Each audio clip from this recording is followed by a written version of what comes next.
are moving on to the second presentation that will be presented by Mr. Dr. Ahmad Yani, MAG. Halo. Bapak Ahmad Yani sudah bersama kami kah? Oke, Halo. jadi sedikit kami singgung mengenai materi pembahasan yang akan disampaikan oleh Bapak Dr. Ahmad Yani. Presentasi.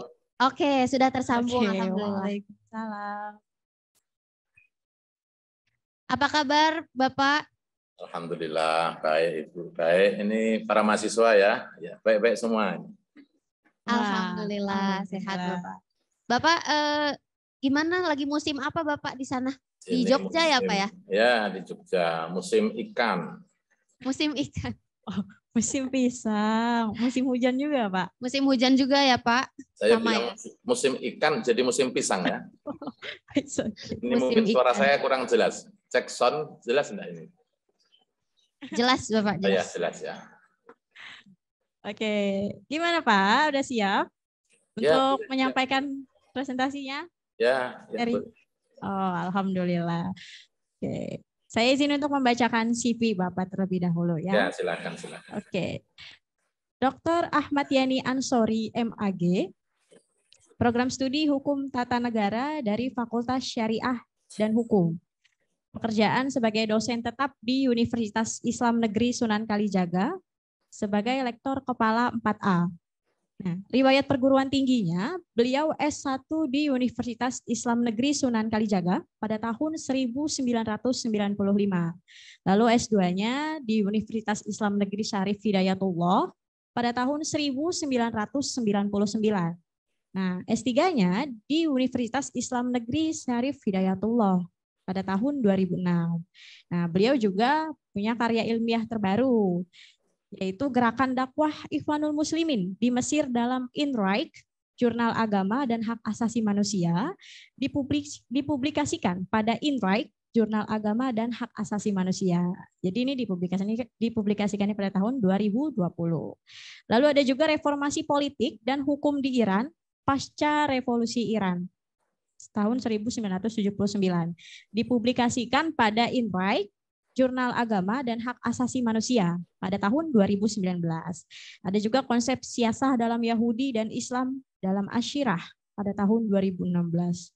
Masya Allah, banyak banget karya ilmiah terbarunya yang udah diterbitkan ya Kak. Dan bisa dilihat dari kurikulum vitae-nya Bapak Ahmad Yani sangat mempunyai pemahaman yang mendalam ya tentang syariah dan hukum konstitusi syariah. Okay. Oh, ya bisa menginspirasi kita mahasiswa untuk berkarya lebih banyak. Oke, Mr. Ahmad Yani, kami persilahkan. Baik, saya share screen ya. Saya kok belum bisa share screen. Saya share untuk host, saya minta tolong dikasih. Assalamualaikum warahmatullahi wabarakatuh. Cek sound dulu. Ya. Wallahu alladzi la ilaha illa huwar rahmanur rahim al malikul qudusus salamul mu'minul muhaiminul azizul jabbarul mutakabbir subhanallahi amma yusyrikun asyhadu an la ilaha illallah wa asyhadu anna muhammadan abduhu wa rasuluh. Allahumma shalli wa sallim wa barik ala sayyidina Muhammadin ad-duril azhar wal yaqutil ahmar wan nuril adhar wa sirrillahil akbar wa ala alihi wa ashabi ajma'in wa la hawla wa la quwata illa billahil alil azim. Baik Bapak Ibu semuanya, saya senang sekali ikut berpartisipasi di dalam kegiatan yang diselenggarakan oleh Fakultas Syariah Institut Agama Islam Az-Zaitun Indonesia dalam kegiatan seminar internasional, dan tema yang diberikan kepada saya secara garis besar berbeda ya, memiliki spesifik yang berbeda dengan pemateri sebelumnya.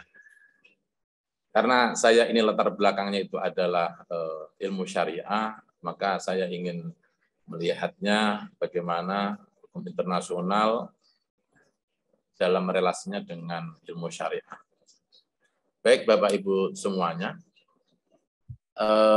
Kebetulan saya ini termasuk pelaku sejarah begitu ya, di mana saya ketika masuk kuliah tahun 1991, namanya Fakultas Syariah itu karakter akademiknya sangatlah jelas.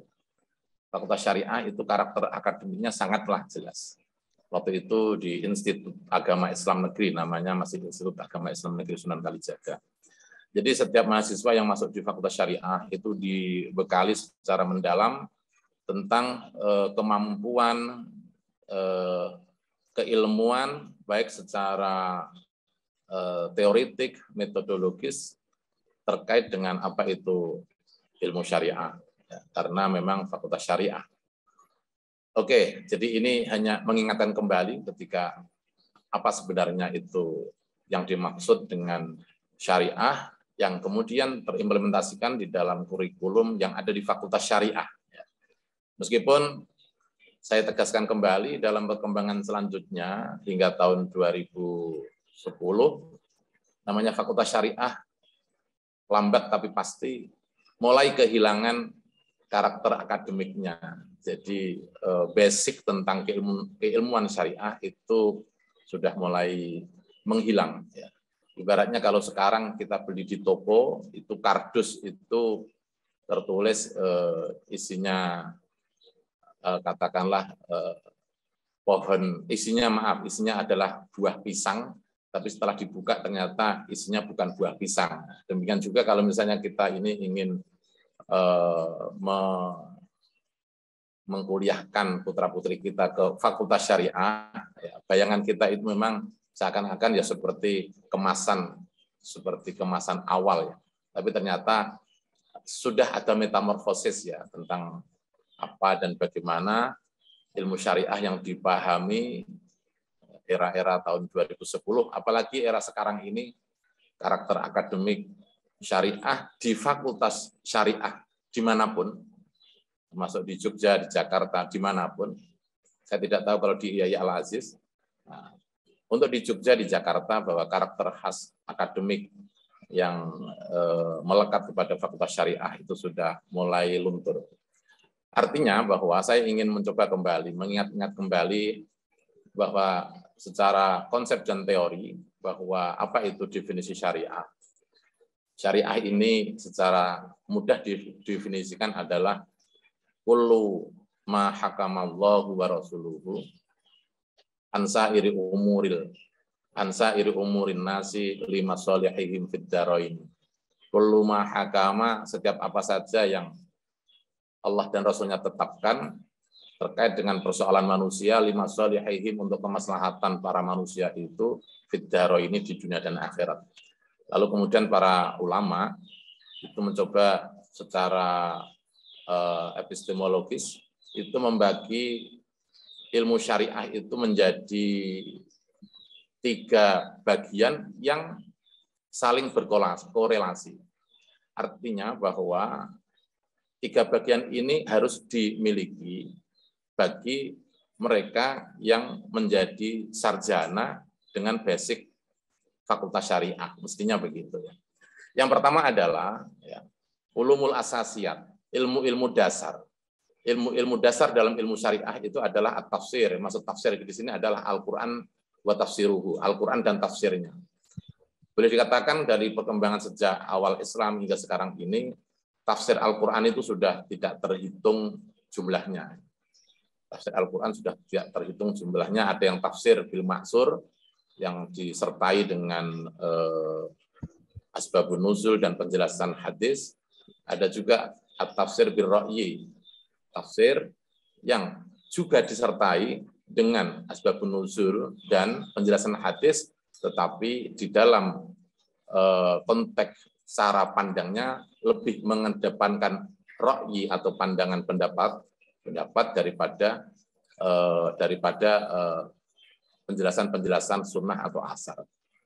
Jadi sebetulnya supaya kita ingat, yang disebut tafsir bil ra'yi itu bukan menafsirkan Al-Qur'an dengan pendapat sendiri. Tetapi tafsir bil ra'yi adalah menafsirkan Al-Qur'an tetap dengan asbabun nuzul dan juga penjelasan-penjelasan hadis Rasulullah, Namun di dalam menganalisisnya, dalam mentakwil dan lain sebagainya, ya, hadis itu atau pendapat yang kuat, ya tidak hanya asal pendapat, tapi pendapat yang kuat itu lebih didahulukan. Lalu kemudian yang kedua adalah harus memiliki pemahaman yang komprehensif tentang hadis. Hadis setidaknya ada riwayat, ada diroyat. Nanti kalau sudah ilmunya sudah sangat luar biasa ya. Nah, setidaknya mahasiswa yang ada di Fakultas Syariah itu minimal memahami epistemologi. Epistemologinya, bagaimana itu tafsir Al-Quran, bagaimana itu hadis Nabi. Lalu yang ketiga adalah akidah. Akidah. Bahwa akidah yang kemudian secara ilmu dikenal dengan ilmu kalam, nah ini pun juga harus menjadi perhatian penting supaya para mahasiswa ini ketika mencoba mengkaji tentang ilmu syariah itu memiliki pemetaan yang jelas. Pemetaan yang jelas artinya bahwa ilmu syariah ini merupakan sebuah pohon ilmu yang sangatlah rindang, penuh dengan dahan dan cabang, serta berwarna-warni daunnya, kan begitu. Lalu kemudian yang keempat adalah fikih. Nah, setidaknya bahwa bangunan tentang fikih ini merupakan bangunan yang sudah matang,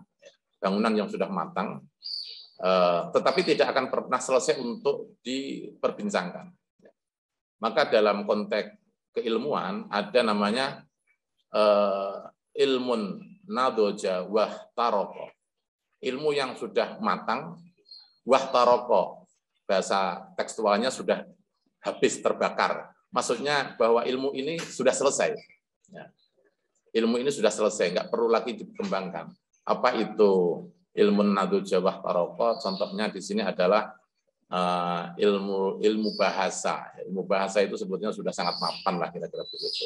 Nah, yang kedua adalah ilmu nadoja walah taroko. Ilmu yang sudah matang bangunannya, walah taroko tidak pernah akan terbakar, artinya tidak pernah akan habis untuk dikembangkan, diperbincangkan. Di antaranya adalah ilmu fikih dan juga ilmu tafsir. Tafsir fikih itu tidak akan pernah selesai untuk diperbincangkan, untuk dikembangkan selagi manusia, selagi mukallaf ya, mukallaf itu ada. Baik, setidaknya yang bagian pertama ilmu asasiyat atau ilmu dasar terkait dengan ilmu syariah ini harus mencoba dikonsep secara efektif bagaimana mahasiswa Fakultas Syariah ini mampu memahaminya dengan cara pembelajaran yang efektif, mendalam, serta berkesinambungan. Oke. Kalau di era tahun 1991 ketika saya mengambil S1 di Fakultas Syariah, semuanya itu dikemas di dalam mata kuliah namanya Dirosah ya. Dirosah Islamiyah 1 itu terkait dengan tafsir dan hadis, kemudian Dirosah Islamiyah 2 itu terkait dengan ulumul Quran dan ulumul hadis, lalu kemudian Dirosah Islamiyah 3 itu terkait dengan ilmu kalam, akhlak dan tasawuf. Sedangkan untuk fikih itu bagian sendiri yang sangat mendalam untuk dikaji. Kemudian untuk mendukung memahami ulumul asasiyat bagi pengkaji ilmu syariah, maka ilmu yang kedua yaitu ulumul alat. Ibaratnya seorang petani yang ingin menggarap sawahnya, ya, yang menggarap sawahnya tidak mungkin seorang petani itu dengan tangannya nyeker-nyeker ya. Ya, kalau di Al-Aziz kan sudah pakai alat modern. Demikian juga untuk mengkaji bahan dasar ilmu asasiyat tadi, itu butuh alat ya, butuh alat. Tanpa alat maka sawah itu tidak berarti apa-apa bagi petani. Oke. Demikian juga ilmu syariah secara mendasar, ilmu asasiyat itu tidak berarti apa-apa atau tidak bisa digali tanpa ada alat untuk menggalinya. Nah, ini pun menjadi ilmu yang mendukung yang harus juga dipelajari oleh mahasiswa Fakultas Syariah. Nah, ilmu alat ini, kalau sekarang katakanlah bahwa alat-alat pertanian itu sangat modern, ya, demikian juga bahwa perkembangan ilmu alat untuk menggali ulumul asasiyat, ilmu-ilmu dasar, itu pun juga sudah sangat modern. Jadi ilmu nadhoja walah taroko, ilmu yang sudah matang tetapi tidak akan pernah selesai. Nah, diantaranya adalah kalau kita bicara Al-Quran, ya, bicara tafsir, maka harus memahami apa itu usul tafsir, apa itu ulumul Quran. Nah, ulumul Quran itu sekarang ini sudah lebih dari ada 35 cabang ya. Ketika saya tahun 1991 kuliah di sarjana IAIN namanya, ulumul Quran itu baru 17 cabang. Sekarang itu sudah sampai 35 cabang. Artinya alatnya begitu berkembang pesat begitu.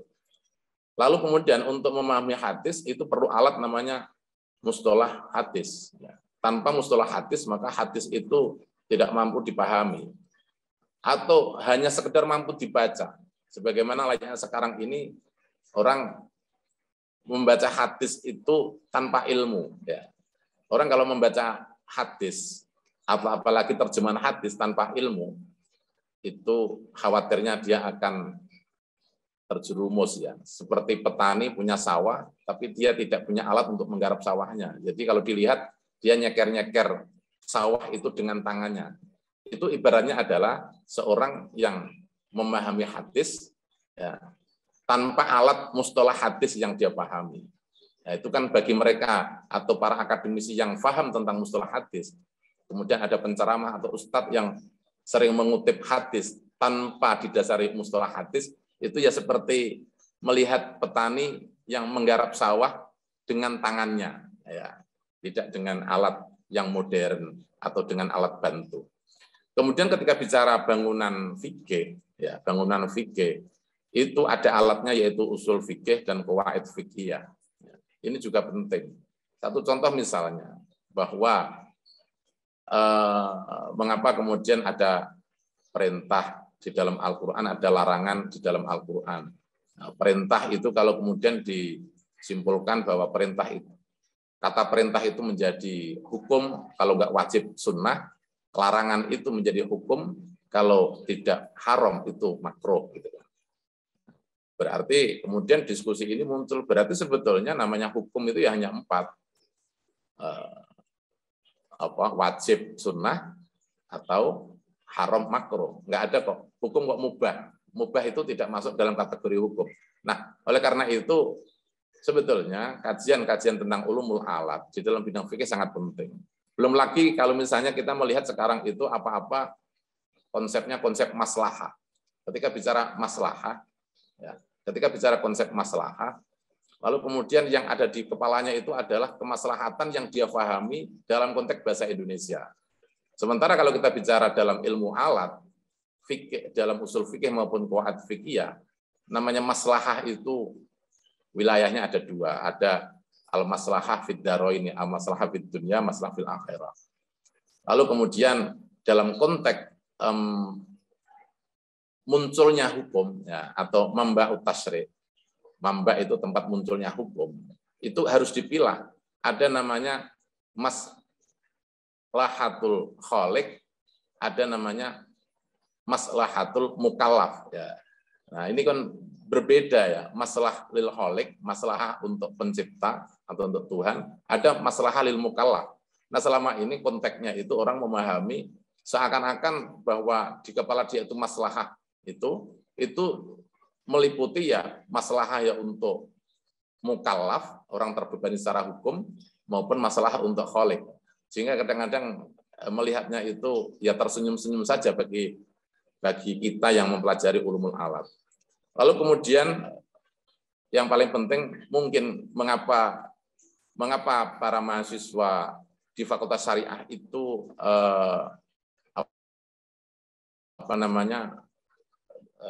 kurang di dalam hal kajian tentang ilmu syariah itu sendiri karena faktor bahasa ya, al-lughat. Lughat itu meskipun dia itu ilmu yang matang dan sebetulnya lughat itu sudah selesai lah ya. Lughat itu sudah selesai. Yang ada perkembangannya itu adalah linguistiknya ya, dalam konteks bisnisnya masih ada kembang. Tapi kalau namanya marfu, mansub, majrur, majzum, nah itu tidak akan tambah lagi. Ya cuman namanya harokat itu ya, kalau enggak marfu, ya, dirafa'kan, mansub dinasobkan, majrur dijarkan, dikasrohkan, atau majzum disukunkan. Ya itu saja, sudah selesai sebetulnya. Jadi kalau bicara i'rab ya. Nah, maka yang masih berkembang adalah aspek linguistik ya, atau mungkin aspek mantek, bayan, bayan maupun adabnya ya. Baik, ulumul alat ini merupakan pendukung utama untuk memahami ulumul asasiyat. Yang kedua. Kemudian yang ketiga adalah ulumut tabaiyat. Jadi ilmu-ilmu yang mengikuti, ilmu-ilmu yang mengikuti dari ilmu dasar. Maka kemudian kita mengenal prodi-prodi di Fakultas Syariah. Ada prodi misalnya siasah syariah. Nah, prodi siasah syariah ini merupakan ilmu tabaiyat, jadi ilmu yang mengikuti ilmu inti, ya, yaitu ulumul asasiyat. Ya. Kalau kemudian di Indonesia kan menjadi hukum tata negara, siasah syariah itu kemudian diterjemahkan menjadi hukum tata negara. Maka semestinya bahwa ketika para mahasiswa mengkaji tentang ulumut tabaiyat, ilmu yang mengikuti ulumul asasiyat, maka asasiyat ini harus dimiliki dulu oleh para mahasiswa. Harus dimiliki dulu oleh para mahasiswa. Mahasiswa bisa memiliki kalau dosennya juga memiliki, itu persoalannya. Persoalannya dosen sekarang juga kadang-kadang kemampuan tentang ulumul asasiyatnya itu mungkin sebagian kecil ya, atau sebagian besar sudah nggak tertarik lagi. Bukan karena nggak paham, tapi nggak tertarik lagi. Ulumul alat pun juga jarang dikaji oleh mahasiswa. Nah, sehingga kalau misalnya ada program studi, misalnya siasah syariah, hukum tata negara, atau jinayah Islamiyah, atau hukum pidana Islam, atau misalnya muamalah, atau hukum ekonomi syariah, wa ma asbah dzalik, atau yang lain-lain. Kalau di Mesir itu ada namanya Asy-Syariah wal Qanun ya. Maka di sini Al-Qanun ini, Asy-Syariah wal Qanun ini di prodi, satu prodi di Fakultas Syariah, Kuliatus Syariah di Al-Azhar. Di samping ada prodi ilmu syariah, itu ada prodi namanya Asy-Syariah wal Qanun, di mana mengkaji konteks perundang-undangan modern Mesir. Nah, Qanun maksudnya di sini adalah perundang-undangan modern Mesir, yang kemudian itu akan dikaji dalam konteks alat ukur ilmu syariah. Nah, itu yang penting. Perundang-undangan Mesir yang dikaji dalam konteks alat ukurnya, sentimeternya itu adalah ulumus syariah atau ilmu syariah. Nah, setidaknya ketika bicara tentang hukum tata negara yang menjadi salah satu prodi di Fakultas Syariah, itu mestinya demikian juga. Jadi bagaimana hukum tata negara itu dikaji dalam konteks alat ukur atau sentimeternya adalah ilmu syariah. Ya. Maka pengalaman saya ketika dulu kuliah itu waktu S1 bahwa mahasiswa Fakultas Syariah, ketiga ilmu ini, ya, yang pertama adalah ulumul asasiyat, ilmu dasar.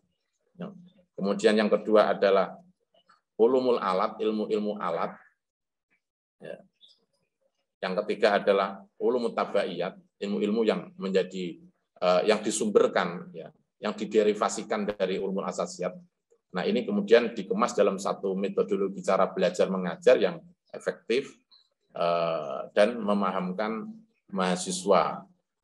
Nah, untuk hukum tata negara, ini tentu supaya untuk wawasan lain saja. Prodi hukum tata negara itu kalau kita bicara kemudian outputnya itu adalah sarjana hukum. Nah, supaya ini berbeda juga dengan prodi ilmu hukum konsentrasi tata negara di Fakultas Hukum Umum. Contoh misalnya di Universitas Indonesia atau di Universitas Gadjah Mada, itu memiliki fakultas hukum yang terdiri dari satu prodi, yaitu prodi ilmu hukum. Satu prodi ilmu hukum yang dikelola oleh Fakultas Hukum UGM misalnya, itu menawarkan beberapa konsentrasi, diantaranya adalah konsentrasi hukum pidana, konsentrasi hukum perdata, dan konsentrasi hukum tata negara, diantaranya.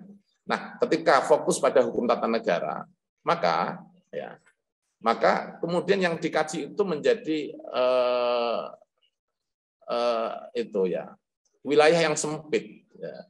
Jadi bicara tentang tata negara Indonesia. Bicara tentang masalah hukum tata negara di Indonesia, ini wilayah yang sempit, gitu ya. Karena memang dia konsentrasi. Konsentrasi itu kan lebih spesifik. Oke, jadi lebih banyak bicara tentang konteks hukum tata negara Indonesia. Nah, sementara di Fakultas Syariah di Perguruan Tinggi Agama Islam itu juga ada program studi hukum tata negara. Mohon maaf, bukan konsentrasi ya, bukan konsentrasi. Kalau konsentrasi, oke lah, fokus kepada hukum tata negara di Indonesia.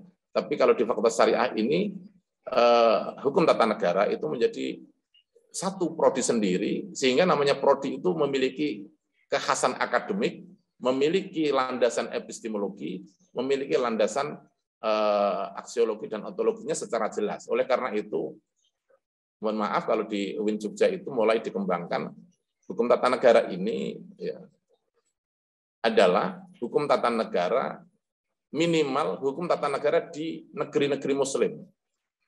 Hukum tata negara di dunia Islam, itu yang dikembangkan dan mencoba diberikan para mahasiswa di prodi hukum tata negara. Nah, bagaimana menentukan negeri-negeri Muslim atau dunia Islam? Yang paling sederhana bahwa ya adalah negara-negara yang bergabung di dalam OKI, Organisasi Kerjasama Islam. Nah, negara OKI itu kan ada jumlahnya ada 57 negara. Ada 57 negara itu plus 1, sebetulnya 58. Tapi yang satu ini karena ada persoalan politik internasional, yaitu negara Suriah. Negara Suriah itu kemudian dikeluarkan dari OKI. Nah, 57 negara negeri Muslim atau 58 negeri Muslim, itulah yang kemudian menjadi bahan utama kajian program studi hukum tata negara. Mestinya begitu. Nah, oke. Coba kita akan fokus kepada persoalan hukum tata negara atau siasah syariah. Baik, jadi siasah syariah, nah ini saya singkat saja ya, ternyata sudah setengah jam saya bicara. Yang pertama itu namanya siasah syariah itu memiliki dua sisi. Nah, dua sisi ini ada negara yang berhasil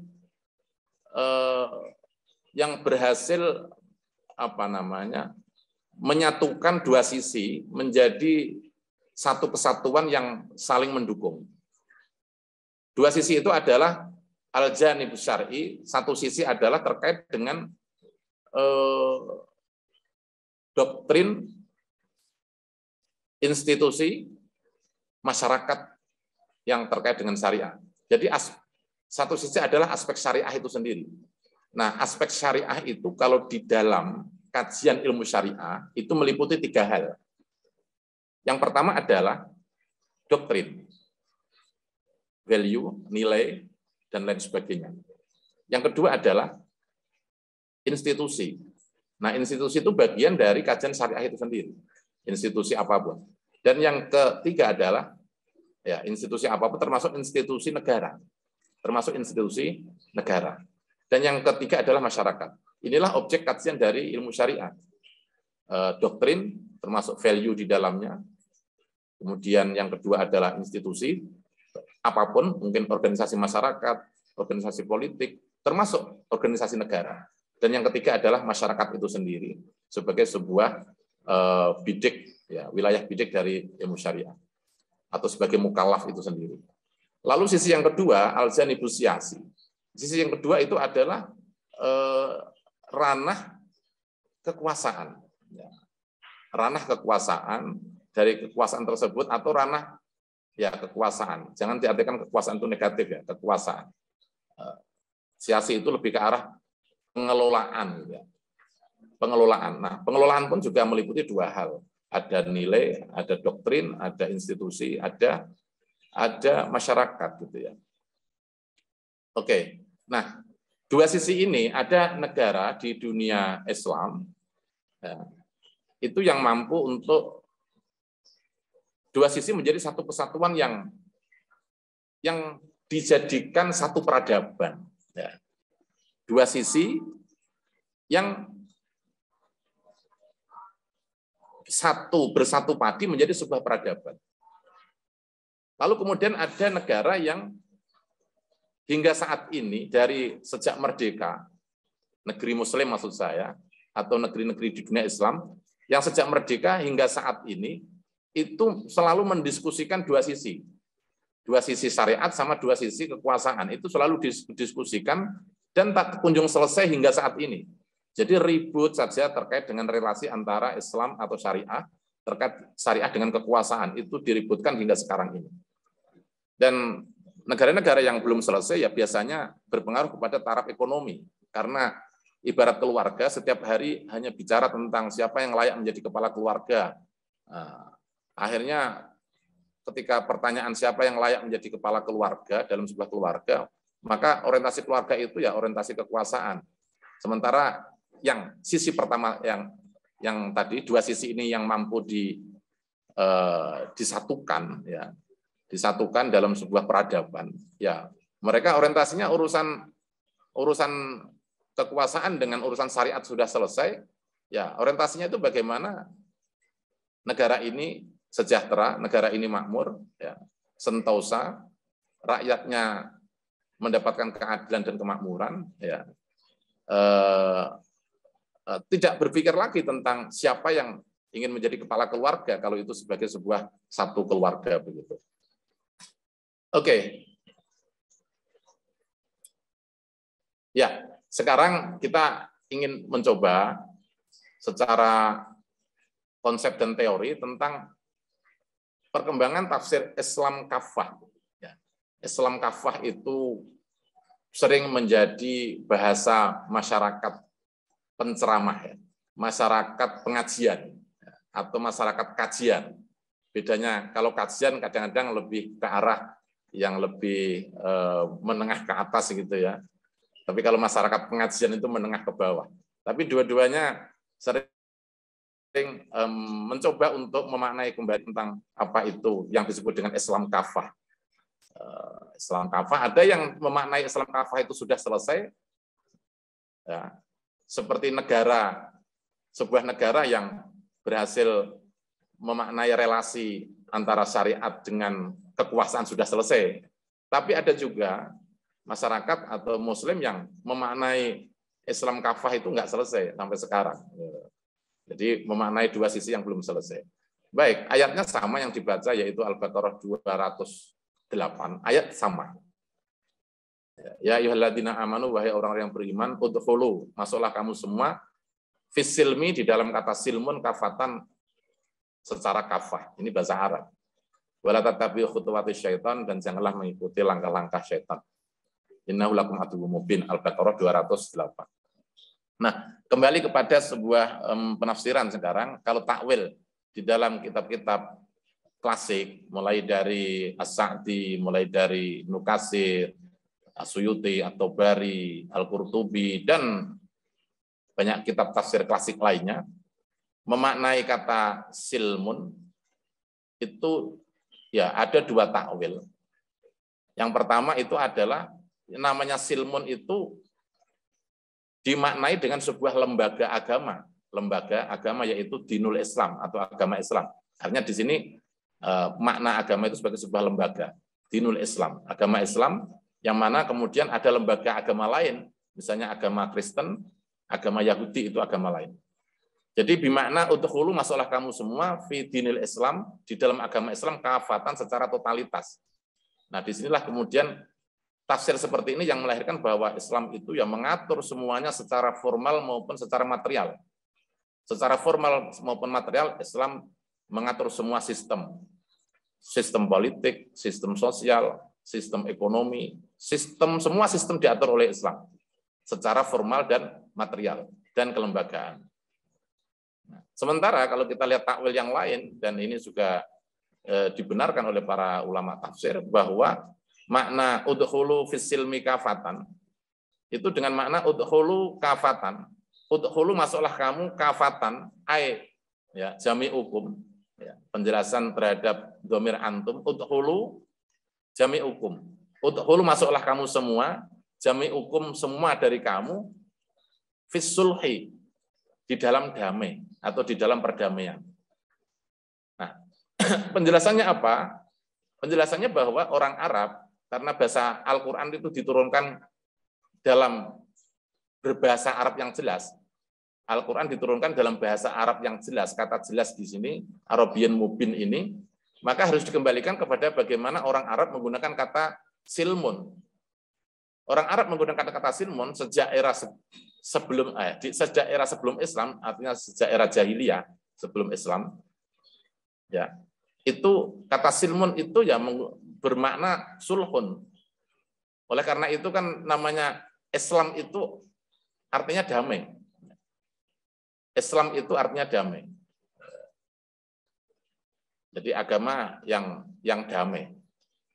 Meskipun dalam hal bacaan seperti Ibnu Abbas yang Nabi mendoakan Ibnu Abbas Allahumma faqihu fiddin wa 'allimhu ta'wil, itu suka membacanya dengan makna fissalmi. Nah, ini dalam ilmu qiraat, bukan fissilmi tapi fissalmi kafatan. Artinya kalau dibaca fissalmi itu murni artinya adalah fissulhi kafatan.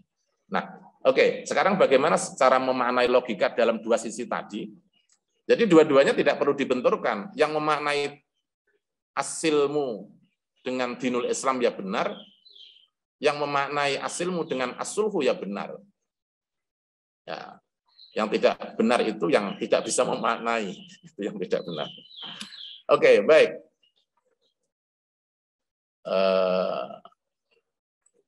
Oke, baik. Jadi, oke. Sekarang coba bagaimana cara membuat mantek ya. Kalau di dalam ilmu bahasa itu ada namanya mantek. Ilmu bahasa itu ada mantek, dan mantek itu bagi kita-kita yang dari pesantren itu merupakan pengembangan setelah kita faham nahwu sorof, ya, badik, bayan, balaghahnya, ya. Nahwu, sorof, badik, bayan, balaghah, yang keenam baru mantek. Nah, oleh karena itu itulah yang dikatakan bahwa ilmu bahasa itu nadoja, wahtaroko, karena memang udah luar biasa ya pengembangannya. Jadi kalau memaknai dinul Islam, bahwa memang agama Islam itu sebagai sebuah institusi, ya, sebuah institusi, tidak bisa dipungkiri Islam itu institusi. Dan Islam itu karena institusi itu mewajibkan adanya struktur, mewajibkan adanya tata kelola, mewajibkan adanya tata pamong, karena dia institusi. Maka kemudian muncullah struktur. Ketika ada struktur dalam perkembangan selanjutnya, maka Islam itu akan menjadi sebuah identitas, akan menjadi sebuah identitas. Siapapun butuh identitas. Maka kalau sekarang ini lagi era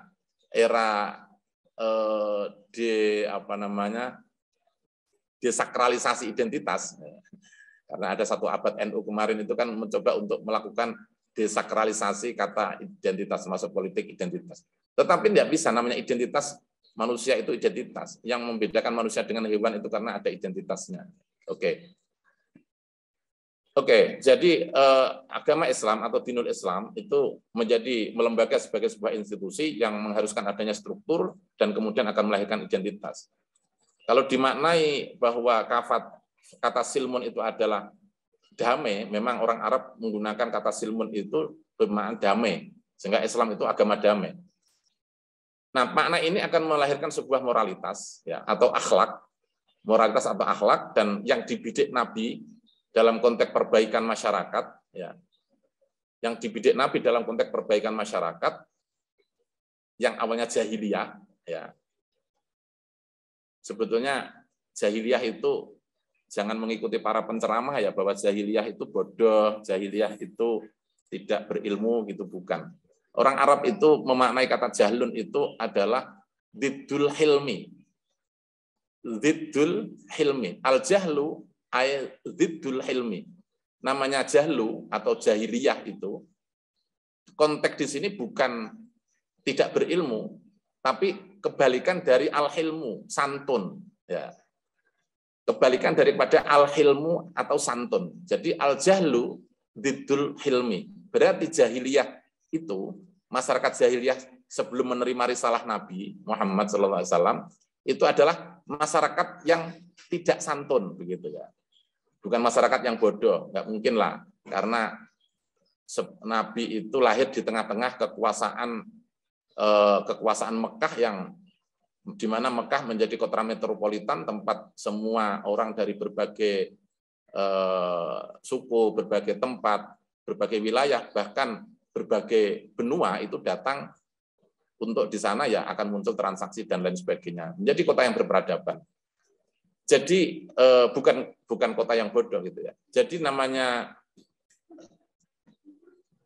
Kanjeng Nabi itu adalah menghapuskan kebiadaban ya. Jadi jahlun itu biadab, kebiadaban. Kalau diartikan dengan diddul hilmi. Jadi Nabi itu mengajarkan kesantunan. Kesantunan itulah yang kemudian ditekankan innama bu'istu liutamima makarimal akhlak. Jadi akhlak, moralitas lebih diutamakan oleh Nabi di dalam perbaikan masyarakat. Di antara moralitasnya itu adalah Al-Quran turun misalnya mengatur atau memberikan hak sosial, hak waris bagi perempuan. Memperbaiki status sosial perempuan dari perempuan yang dianggap barang di era tidak santunnya masyarakat Arab, lalu turun Al-Quran menjadi perempuan itu yang keadaannya itu sesuai dengan kodratnya adalah memiliki hak sosial, hak politik, dan hak-haknya diberikan. Lalu kemudian kalau sudah moralitas itu terbangun, maka akan terbangun kultur, ya, adat kebiasaan yang kultur. Lalu kemudian muncullah di sini peradaban. Nah, sebuah peradaban itu membutuhkan satu identitas, gitu ya. Ya, ada peradaban Barat, ada peradaban Timur. Barat Timur itu kan satu identitas menjadi satu rujukan. Nah, artinya apa? Kalau ada Islamic civilization, peradaban Islam, itu adalah gabungan antara dua hal ini. Gabungan antara bagaimana Islam sebagai institusi yang menuntut adanya struktur dan identitas, yang mana dakwahnya itu menekankan moralitas, kemudian mengkultur, membudaya, dan menjadi sebuah peradaban. Maka identitasnya itulah kemudian Islamic civilization atau peradaban Islam. Jadi sebetulnya ini satu slide ya, cuman saya tidak bisa membuat, karena saya gaptek tidak bisa membuat dua hal ini satu slide. Maksudnya ini mestinya di situ akan ada kotak, inilah sebuah identitas peradaban Islam, begitu ya, yang mampu menggabungkan. Oke, karena waktunya tinggal sedikit, mengapa Pakistan, Yaman, dan Saudi Arabia, itu kan karena saya memang secara fokus pernah penelitian lapangan, begitu ya, penelitian lapangan. Terakhir itu tahun 2018 sampai tahun 2018 akhir sampai 2019 awal itu saya riset di Al-Mamlakah Saudi Al-Arabia di Saudi Arabia yang memang agak sulit masuknya ya, karena tidak hanya sekedar kalau masuk Mekah Madinah itu mudah, mungkin semua orang bisa Mekah Madinah, tapi kalau masuk Riyadh, masuk ibu kota Saudi Arabia itu memang harus pintar-pintar menjawab. Nah, apalagi kalau risetnya terkait dengan ketatanegaraan. Nah, ini jangan sampai terucap, pasti tidak diberikan visa. Jadi saya tahun 2018 akhir sampai 2019 awal itu saya ke Riyadh menggunakan visa Riyadh. Ya, visa Riyadh beda dengan visa umroh ya, dengan visa Mekah Madinah beda.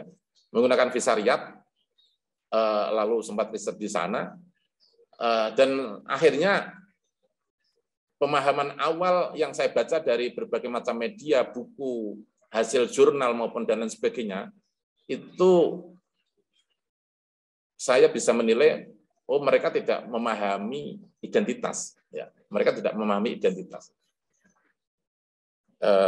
Mungkin 5 menit lagi ya, 5 menit lagi. Saya dari tidak apa-apa Pak Dokter, tidak apa-apa Pak Dokter. Nanti supaya ada diskusi saja. Dalam diskusi kalau ada pertanyaan baru nanti saya ingin menjelaskan. Jadi saya melihat begini,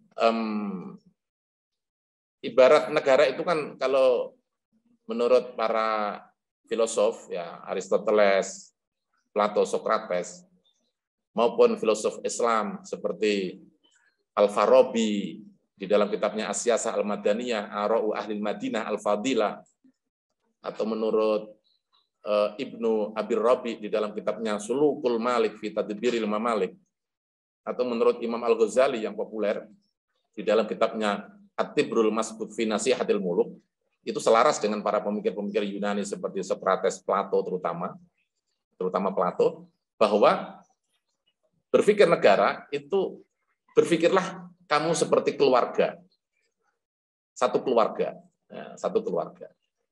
Oke, jadi ketika kita bicara negara, paling mudah itu kita berpikir keluarga karena masing-masing kita punya keluarga begitu ya.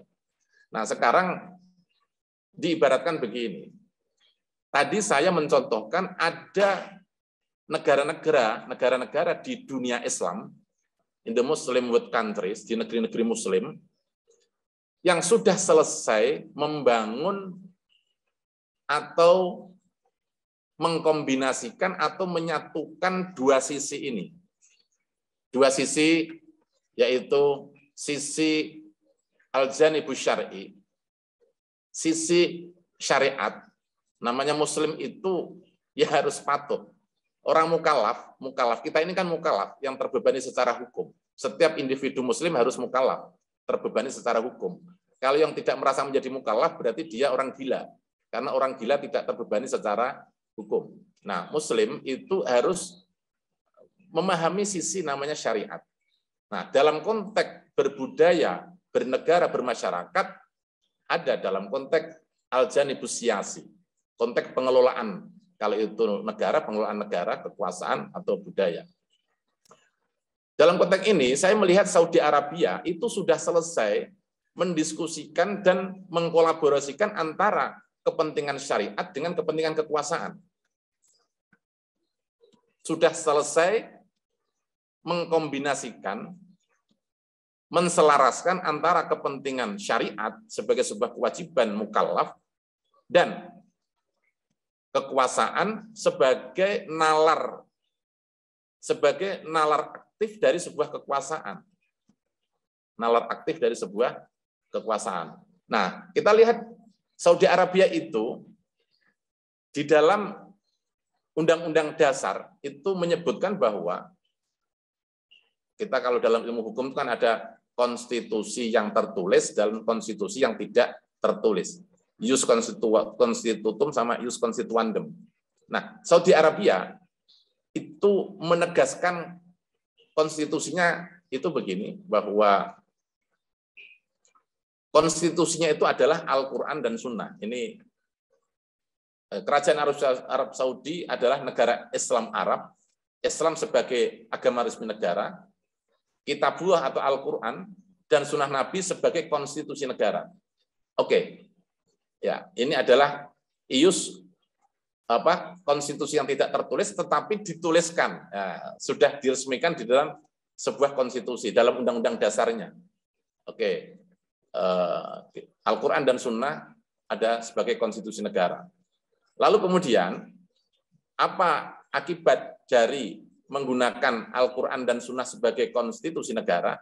Maka Kerajaan Saudi Arabia atau Al-Mamlakah Saudiyah Al-Arabiyah harus mampu menjelaskan kepada elemen-elemen kekuasaan maupun elemen-elemen warga negara, masyarakat, dan lain sebagainya tentang bagaimana sistem kekuasaan yang digunakan.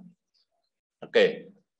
Di dalam konstitusinya, Saudi Arabia, dalam undang-undang dasarnya, Saudi Arabia, Kerajaan Saudi Arabia, menggunakan konsep faraid di dalam melakukan suksesi kekuasaan. Ya. Konsep faraid. Faraid itu hukum waris. Makanya bahwa raja pendiri adalah Abdul Aziz bin Saud. Ini pendiri. Raja Abdul Aziz bin Saud itu mendirikan Saudi Saudi kedua maksud saya tahun 1932 dan dia wafat tahun 1953. Nah, ibarat sebuah keluarga, maka ketika seorang ayah itu meninggal, ayah itu akan meninggalkan harta warisan. Ya. Nah, Saudi ini melakukan ijtihad bahwa terkait dengan siapa yang berhak menjadi pengganti, maka dia menggunakan konsep hukum waris. Ketika ayah meninggal, maka harta waris jatuh kepada anak, tidak pada cucu. Selagi masih ada anak, maka cucu itu terhalangi oleh anak. Itu dalam hukum faraid, dalam hukum waris. Ya. Misalnya saya meninggal, maka yang mewarisi itu, saya punya anak, punya cucu. Yang mewarisi itu adalah anak, bukan cucu. Nah, ini diterapkan di dalam Saudi Arabia modern sejak wafatnya Raja Pendiri, Abdul Aziz bin Saud. Yang menggantikan maka sederetan anak. Yaitu Saud bin Abdul Aziz 53 sampai 64. Saud bin Abdul Aziz meninggal digantikan adiknya, bukan anaknya Saud bin Abdul Aziz, bukan anaknya. Ini kan kemudian berbeda dengan pola monarki absolut di era dinasti Umayyah. Dinasti Umayyah itu dimulai dengan Muawiyah bin Abi Sufyan. Muawiyah meninggal digantikan oleh anaknya, yaitu Yazid bin Muawiyah. Demikian juga dinasti Abbasiyah. Jadi modelnya monarki putra mahkota. Nah, sedangkan kalau Saudi Arabia ini pendiri meninggal, maka yang mewarisi ibarat sebuah keluarga, siapa kepala keluarganya? Kepala keluarganya adalah generasi anak. Dimulai dari Saud bin Abdul Aziz, digantikan adiknya Faisal bin Abdul Aziz, digantikan adiknya lagi oleh Khalid bin Abdul Aziz, digantikan lagi oleh Fahad bin Abdul Aziz. Mohon maaf, tempat saya depan rumah saya masjid lagi adzan. Saya silakan, mungkin akan terganggu nih. Saya mute. Mungkin mau diisi yang lain, boleh pertanyaan, boleh komentar dan lain sebagainya. Oke, baik Bapak Dokter. Izin kami mereview materi yang tadi disampaikan oleh Bapak Dokter ya. Jadi tadi Bapak Dokter Ahmad Yani sempat, bukan sempat ya, memang agenda utamanya adalah menyampaikan materi mengenai syariah dan konstitusi Islam. Nah, tadi sempat disinggung bahwa tafsir dari Silmi Kafah itu setelah melalui proses studi yang dalam. Jadi Silmi Kafah itu merupakan arah kepada Islam yang berisi kedamaian. Jadi Silmi Kafah itu merupakan kedamaian yang menyeluruh. Jadi poinnya adalah damainya itu sendiri. Nah, dari mana dapat menyimpulkan seperti ini? Karena kata silmi atau salam yang digunakan pada saat di Arab Saudi pada zaman itu, silmi ini jadi lebih cenderung diartikan dengan keadaan damai. Seperti itu ya, Bapak. Jadi hampir semua konstitusi itu menetapkan hak yang sama untuk warga negaranya ya, Kak, damai. Oke. Masih adzan tempat saya. Iya. Kita buka 3 pertanyaan. Kita buka 3 pertanyaan dari. Untuk materinya Bapak, apakah masih ada yang disampaikan Bapak Dokter? Ya, masih sedikit lagi. Oke, baik. Kembali kepada Saudi Arabia. Jadi model sistem faraid sampai yang terakhir ya adalah sekarang di era Salman bin Abdul Aziz 2015 sampai sekarang ini adalah generasi anak. Setelah itu masih ada satu lagi anak, tapi sudah dianggap udur gitu ya, sehingga saat ini sudah diangkat putra mahkota yaitu Muhammad bin Salman. Sementara Muhammad bin Salman itu adalah generasi cucu. Nah, kalau kita bicara dari arah pendiri, itu cucunya tentunya banyak gitu ya. Oke. Baik, selama ini kalau kita melihat kajian-kajian baik di Indonesia maupun di Barat terkait dengan Arab Saudi itu kan miring begitu ya, dianggap sebagai monarki absolut, tirani dan lain sebagainya. Mungkin perlu mengkaji dari aspek dasar-dasar hukum tata negara, ya, atau kemudian ilmu prinsip-prinsip siasat syariah, bahwa posisi raja itu bukanlah sebagai pemimpin yang memiliki hak apa ya. Ya, raja itu bukanlah seperti kita menyamakan cerita-cerita misalnya kerajaan Majapahit, kerajaan Sriwijaya, bukan itu ya. Jadi dalam konstitusi ini posisi raja itu sebagai pengayom, ya, sebagai pengayom, sebagai marja, sebagai pengayom atau sebagai marja.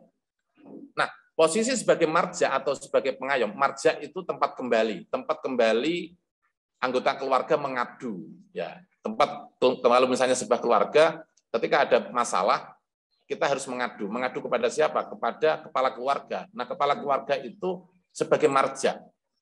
Nah, artinya kalau misalnya kita lihat Saudi Arabia sekarang ini dipimpin oleh Raja Salman ini sebagai pengayom saja begitu ya, pengayom. Nah, sebagai pengayom itu dia mendistribusikan kekuasaannya kalau dalam teori ketatanegaraan wilayah eksekutif itu kepada menteri. Ya, oke, secara eksekutif menteri, para dewan menteri ini yang ngurusi tentang masalah urusan eksekutif. Lalu kemudian untuk legislatif, siapa yang kemudian memutuskan undang-undang atau membuat tafsir terhadap syariat, yang menafsirkan syariat ini kan bukan raja, itu ada namanya Majelis Syuro, ya Majelis Syuro.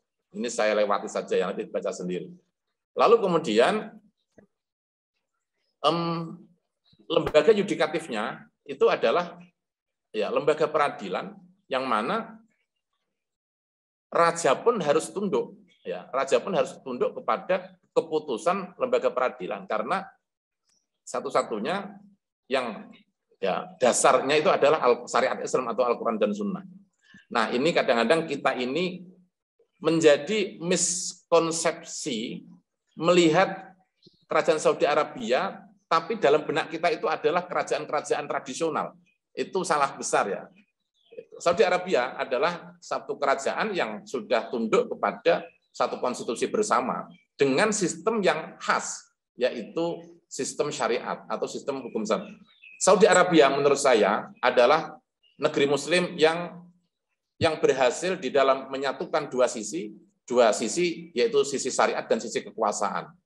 Lalu ada contoh negeri muslim lain yang berhasil menyatukan dua sisi yaitu sisi syariat dan kekuasaan adalah Republik Islam Iran. Selama saya melakukan riset di Iran, Republik Islam Iran, mirip-mirip dengan Saudi bahwa kekuasaan tertinggi itu ada di namanya Wilayatul Faqih, yang ketuanya namanya Al-Faqih. Ya. Al-Faqih ini dia posisinya sebagai marja utaklid, sebagai pengayom. Lalu secara konstitusi untuk kewenangan legislatifnya ya diberikan kepada presiden dan presiden kemudian calonnya dipilih oleh Al-Faqih, oleh Wilayatul Faqih. Lalu rakyat memilih, demikian juga untuk kewenangan yudikatifnya kepada kodi tinggi, untuk wilayah legislatifnya kepada parlemen. Ya, oke. Jadi ada kesamaan substansi antara Republik Islam Iran dengan Al-Mamlakah Saudiyah Arabiyah di dalam fondasi bernegara. Ya, bahwa ada namanya marja. Kalau di Saudi Arabia, marjanya adalah raja. Kalau di Iran, Republik Islam Iran, marjanya, tempat kembalinya itu disebut Wilayatul Faqih, ketuanya Al-Faqih. Sedangkan saya ingin butuh waktu 5 menit lagi, ada negara-negara yang gagal. Ya, saya katakan gagal. Indikator Saudi Arabia dan Iran itu berhasil, ya, artinya bahwa riak-riak politik, kekuasaan, intrik-intrik dan lain sebagainya itu nggak kelihatan, dan efeknya itu rakyatnya makmur, sejahtera, kaya raya, sentosa, ibadahnya juga jalan dan lain sebagainya. Nilai-nilai syariat juga terimplementasikan secara baik. Oke, itu adalah kalau kita bicara Saudi Arabia sebagai sebuah monarki kerajaan, dan Iran mengimplementasikan, memilihnya atau membentuknya dalam konsep demokrasi Republik Islam Iran, yang kemudian banyak orang mengatakan ini adalah teodemokrasi, demokrasi yang berketuhanan. Oke. Lalu ada negeri-negeri Muslim yang sedang berproses atau boleh dikatakan kalau prosesnya terlalu lama itu kan gagal. Di antaranya adalah Republik Islam Iran. Maaf, saya tarik ucapan saya. Di antaranya adalah Republik Islam Pakistan. Republik Islam Pakistan adalah satu negara yang lahir yang lahir dengan citra khas keislaman, Al-Quran dan Sunnah sebagai sumber hukum tertinggi. Namun ketika bicara tentang masalah kekuasaan, pelembagaan kekuasaan dan lain sebagainya, itu mengalami satu diskusi panjang yang tidak selesai hingga sekarang, sehingga diskusi yang tidak selesai ini hanya diributkan bicara tentang masalah siapa yang ingin menjadi pemimpin, sampai tidak sempat berpikir tentang bagaimana meningkatkan kesejahteraan rakyat. Demikian juga Republik Yaman. Yaman saya kira sebagai contoh juga bahwa di dalam konstitusinya menjelaskan bahwa hukum tertingginya itu adalah Al-Quran dan Sunnah. Sebagaimana Republik Islam Pakistan, hukum tertingginya Al-Quran dan Sunnah, tetapi tidak selesai dalam mengimplementasikan kekuasaan. Kalau tadi saya katakan ada al-janibus syar'i sama al-janibus siyasi, antara al-janibus syar'i, sisi syariat, dan al-janibus siyasi, sisi kekuasaan, itu justru malah dipertarungkan. Kalau Iran dan Saudi Arabia mampu mensinergikan, tapi kalau Republik Islam Pakistan justru antara sisi syariat dan sisi kekuasaan dipertarungkan. Demikian juga di Yaman, dan yang terakhir kita juga sama-sama mengetahui bagaimana di Indonesia, artinya bahwa mayoritas Muslim masih mempertaruhkan antara bagi Muslim Indonesia, ya masyarakatnya, saya kira kalau masyarakatnya itu adem ayem saja gitu ya, mungkin elit politiknya atau apa sajalah ya, akademisinya itu masuk elit akademik, itu masih mempertarungkan antara al-janibus syar'i sama al-janibus siyasi. Nah, setidaknya sekarang ini kita melihat ada upaya-upaya bahwa perdamaian itu lebih didahulukan daripada kekuasaan. Saya kira itu menjadi penting untuk di-underline, untuk digarisbawahi. Kemudian statement terakhir dalam presentasi kali ini, saya mengutip Ibnu Taimiyah yang mengatakan bahwa Allahu yansurud daulatal adilah wa in kanat kafirah. Allah akan selalu menolong negara yang mengedepankan keadilan, wa in kanat, rujukannya adalah wa in kanat kafirah, meskipun pemimpin dan masyarakatnya kafir. Wala yansuru ad-daulatad dhalimah wa in kanat mukminah, dan Allah tidak akan menolong negara yang zalim wa in kanat mukminah, meskipun pemerintah atau pemimpin dan masyarakatnya mukmin.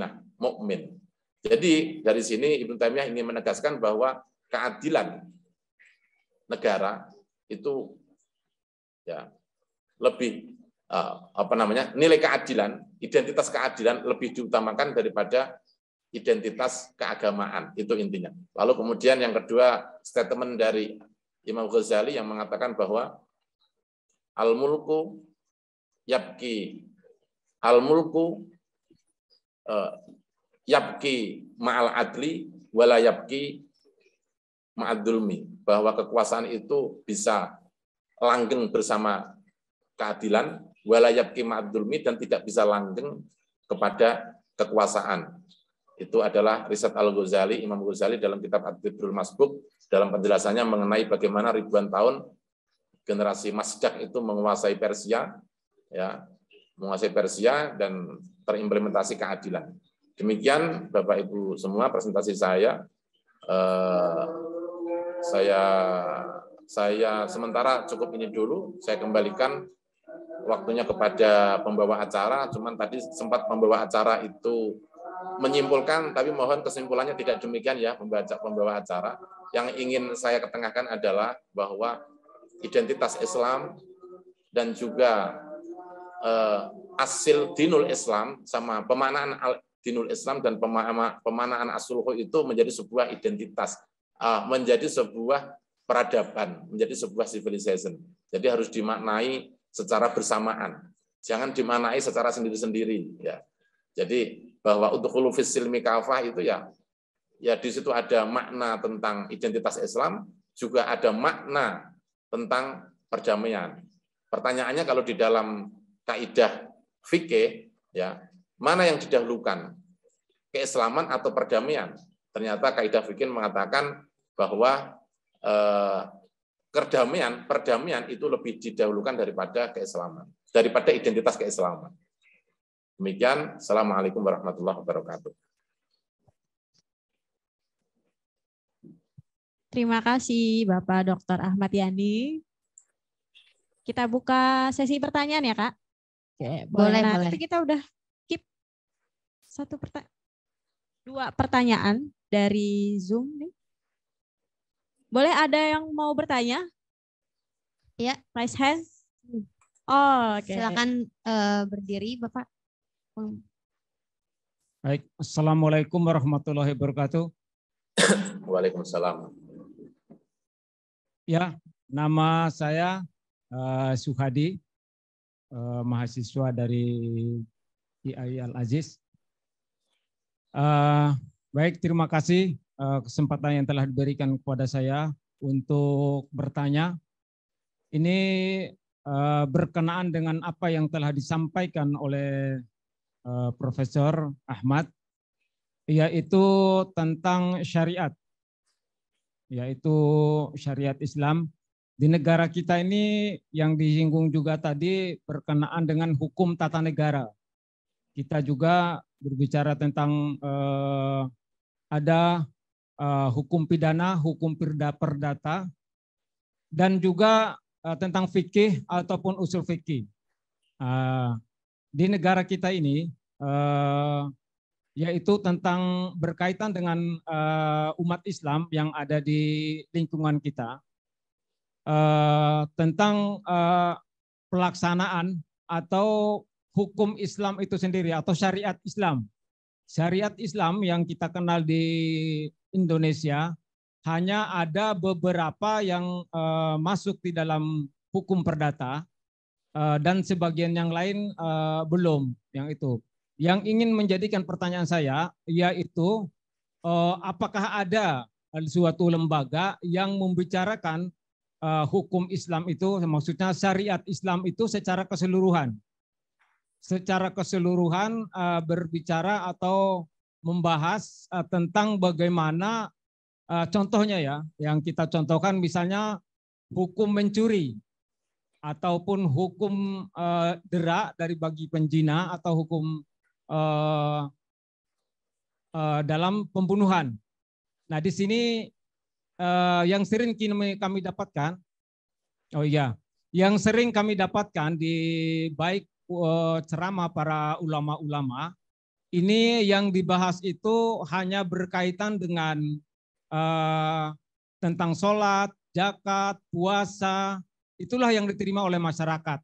Kenapa tidak dibicarakan khusus atau bagi lembaga-lembaga khusus yang membicarakan tentang hukum berzina itu harus seperti ini, hukum mencuri itu potong tangan misalnya, potong tangan seberapa, bagaimana caranya dan segala macam. Begitu pula dengan hukum atau syariat Islam berkenaan dengan pembunuhan.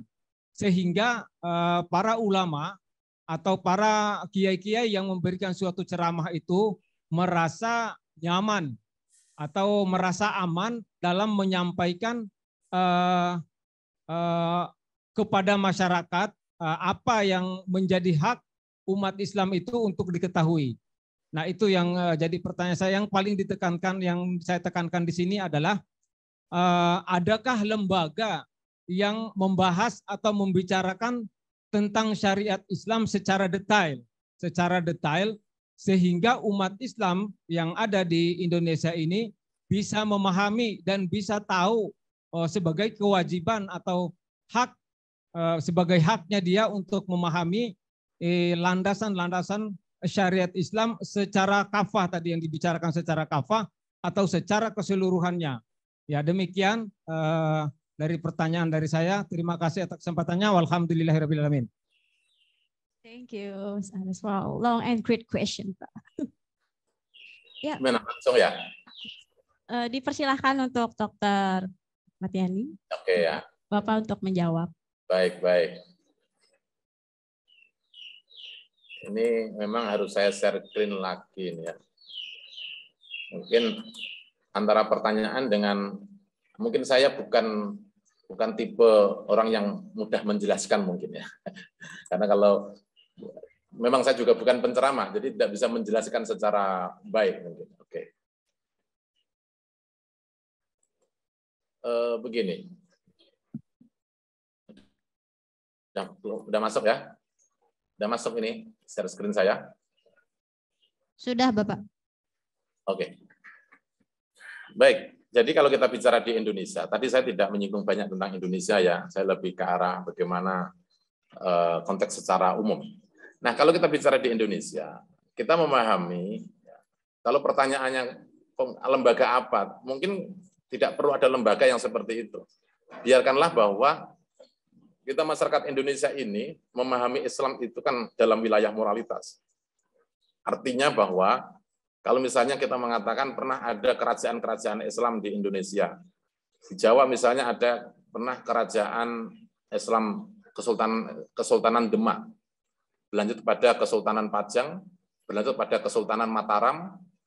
Lalu kemudian kalau di Aceh misalnya ada Samudra Pasai, ada Iskandar Muda, ada kerajaan Aceh. Di berbagai negara, di berbagai wilayah seperti Makassar mungkin ada kerajaan Islam Bone atau dan lain sebagainya. Oke, pengalaman Indonesia di dalam berkesultanan, paling mudah ini saya ingin mengatakan pengalaman Nusantara ini dalam berkesultanan ya lebih mengedepankan aspek bagaimana membangun moralitasnya daripada formalitasnya. Artinya kalau misalnya di sini ada dua hal, bahwa lebih membangun kultur daripada struktur. Lebih membangun institusi, lebih membangun moralitas di masyarakat daripada struktur atau institusi di masyarakat. Satu contoh misalnya begini, kalau kita buktinya apa gitu ya, kalau Bapak bicara para ulama, di Jawa sajalah, di Jawa itu kan banyak ulama, banyak kiai punya pondok pesantren. Ya, banyak pondok pesantren, terutama di Pantura ini, ketika kiainya meninggal, warisnya itu tidak dibagi secara faraid gitu ya. Tidak secara faraid. Yang salah kiainya atau hukumnya? Ya tidak ada yang salah. Karena kiai itu lebih mengedepankan bagaimana aspek yang muncul di masyarakat. Nah, kenapa kok perempuan bagiannya kok sama dengan laki-laki? Nah, di pesantren ini contoh banyak kiai pesantren itu membaginya tidak model faraid yang ada dalam fikih. Ya karena konsep karena namanya ulama itu kan punya ilmu. Ya. Karena konsep waris itu berawal dari konsep wasiat. Ya, kalau wasiat itu ya suka-suka yang punya harta kan begitu, Pak. Maka bicara bahwa yusikumullahu fi auladikum lidzakari mislu hadil unsayain. Itu ayatnya ayat wasiat sebetulnya. Jadi kalau kita bicara wasiat itu ya fleksibel. Jadi tidak harus kemudian hukum waris Islam harus ditentukan seperti ini, seperti 2:1 laki-laki dan perempuan. Itu mungkin perlu ada reinterpretasi ulang, Pak ya. Lalu kemudian terkait dengan hukum potong tangan atau hukum pidana ya, hukum pidana, hukum kisos, potong tangan itu kan satu hukuman yang secara umum boleh dikatakan tidak pernah berlaku di dalam Kesultanan Nusantara. Hanya pernah berlaku mungkin hukum kisos itu dalam riwayat itu di Kerajaan Aceh itu hanya pernah berlaku sekali. Atau zaman sebelum Islam itu Ratu Sima itu pernah, itu dalam sejarah tapi kebenarannya kita nggak tahu. Yang pasti kalau dalam Kesultanan Islam di Nusantara, mulai dari Jawa misalnya Demak, kemudian ada Kerajaan Banten, Kerajaan Bone, Kerajaan Buton, Goa, Ternate, Tidore, Kerajaan Banjar, Kerajaan Kutai, Kerajaan Palembang, yang Kesultanan Islam itu tidak kita ketemukan model bagaimana pelembagaan hukum pidana dalam sebuah sistem gitu ya. Lebih berlaku tentang bagaimana Islam itu dipahami dalam kerangka kultural, dalam kerangka moralitas. Oleh karena itu saya melihat mengapa? Karena bisa jadi ketika memaknai udkhulu fis silmi kafah. Makna udkhulu fis silmi itu kata silmun tidak diartikan dengan identitas agama Islam. Tetapi kata silmun dimaknai dengan perdamaian. Jadi masalah kamu semua itu dalam suasana damai gitu ya. Nah, kalau damai ini kan bagaimana terbentuk moralitas di masyarakat, bagaimana moralitas di masyarakat atau akhlak itu dibangun dalam sebuah sistem kultur, lalu kemudian menjadi peradaban. Maka kalau wajar kalau sekarang orang menggali tentang peradaban Islam Nusantara itu ya berangkat daripada nilai-nilai lokal yang wisdom, yang selaras dengan syariat, yang dengan moralitas Islam, dengan budaya Islam dan lain sebagainya. Oleh karena itu kita tidak perlu kemudian mengadakan atau menciptakan sebuah lembaga yang memperjuangkan syariat Islam. Syariat Islam saya kira tidak. Syariat Islam yang mana yang harus diperjuangkan? Karena untuk di Indonesia ini orang melaksanakan sholat nggak dilarang, melaksanakan zakat malah kadang-kadang kalau misalnya zakat diatur negara malah mungkin orang bingung gitu ya. Puasa juga tidak dilarang, haji malah difasilitasi negara. Sebenarnya tidak ada hal yang perlu diperjuangkan lagi. Kalau mau bersyariat silahkan bangunlah itu dalam koridor ya kita semampunya begitu ya. Tidak perlu ada lembaga-lembaga yang nantinya jadinya malah aneh-aneh. Contoh misalnya ada perda-perda yang mencoba mengimplementasikan nilai-nilai syariat yang kemudian dijadikan sebagai peraturan daerah atau perda syariat Islam. Tetapi isi perda syariat Islam itu kan ya lucu-lucu. Ada tentang kewajiban membaca Al-Quran, kemudian anak SD harus menghatamkan Al-Quran. Sebetulnya itu tidak perlu diperdakan gitu ya. Itu kan sudah menjadi budaya. Lalu kemudian kalau keberlakuan hukum pidana itu kan hukum pidana misalnya kayak potong tangan, kayak pembunuhan, itu kan masih multitafsir ya. Perlu kita ketahui bahwa mengapa kita sendiri ini kadang tidak memahami hukum Islam itu sesuai porsinya. Kadang kita hanya membaca terjemah dari Al-Quran, terjemah dari hadis, tanpa memiliki ulumul alat, tanpa memiliki ilmu-ilmu alat yang mendukung, dan tanpa memahami ulumut tabaiyat. Misalnya begini Bapak, satu contoh. Ini ya kita bicara tafsir. Al-Quran itu jelas, as-sariqu was-sariqatu faqta'u aydiyahuma. Ya, pencuri laki-laki, pencuri perempuan itu dipotong tangannya. Itu kita mengibaratkan seperti sebuah pasal. Pasal tentang pelaku pembunuhan misalnya. Saya nggak tahu kalau sekarang pasal berapa. Misalnya katakanlah pasal 386 tentang pembunuhan. Nah, hukumannya adalah 15 tahun penjara. Namun ketika hakim memutuskan, nah ternyata hukumannya kan tidak 15 tahun, mungkin cuma 7 tahun atau mungkin cuma 5 tahun. Nah, demikian juga ayat Al-Quran. Ayat Al-Quran itu memiliki dua sisi ketika bicara hukum pidana. Yang satu adalah kepastian hukum atau al-qistasul mustaqim, namanya kepastian hukum.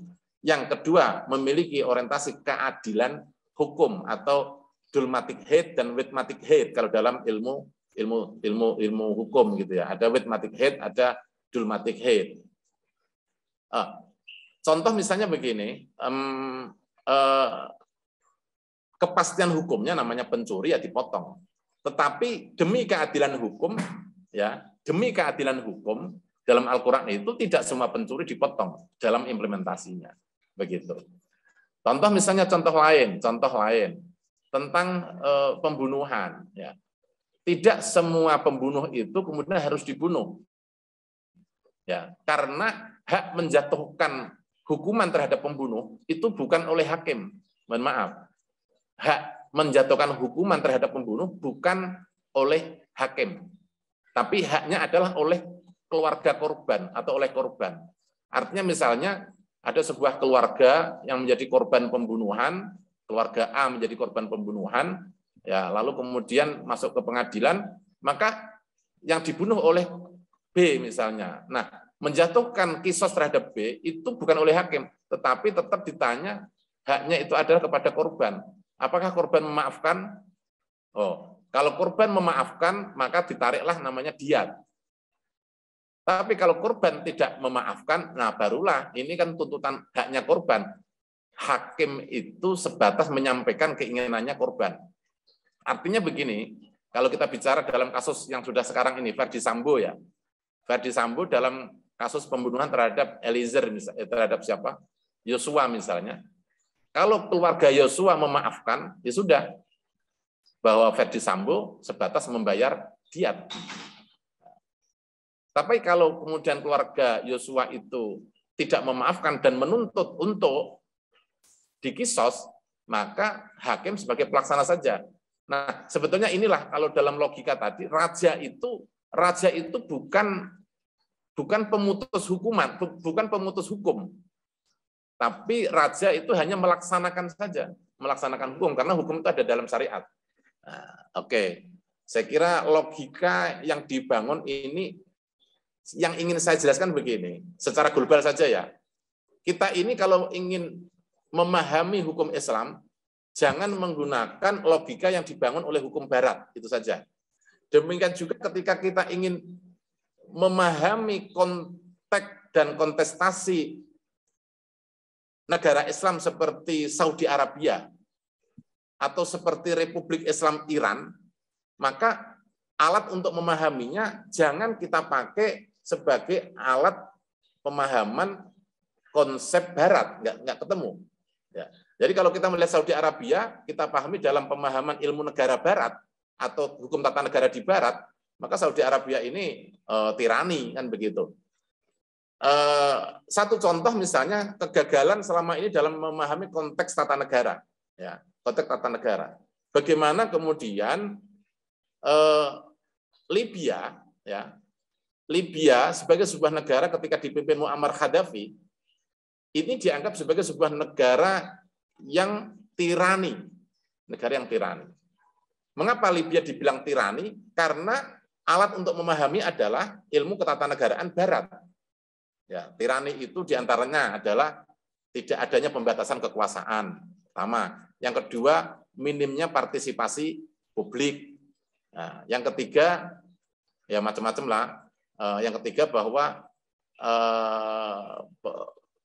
pembicaraan kebebasan berpendapat terkait dengan kekuasaan politik itu dibatasi.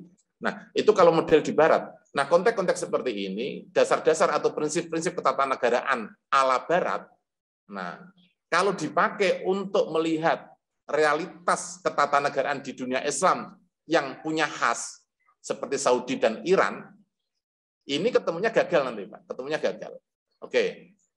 Nah, sementara kalau negara-negara yang belum berhasil menyelesaikan relasi antara Islam dan kekuasaan atau syariat Islam dan kekuasaan, ya itu biasanya ya double standar. Di satu sisi ada masyarakat bangsa yang ingin menjadikan syariat sebagai sentimeter alat pengukur, seperti tadi Bapak mengatakan, mempertanyakan ada nggak lembaga yang memperjuangkan syariat Islam. Nah, ini kira-kira masuk dalam kategori masyarakat bangsa yang ingin menjadikan syariat Islam sebagai alat ukur. Nah, sementara ada warga bangsa, warga negara yang ingin mencoba bagaimana realitas faktual tentang kekuasaan ini menjadi alat ukur dan rujukannya adalah Barat. Nah, maka ada double sentimeter.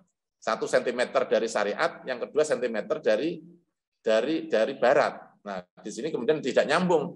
Kalau tidak nyambung selalu berkontestasi. Dua sentimeter ini selalu berkontestasi yang diwakili oleh para pengikutnya masing-masing.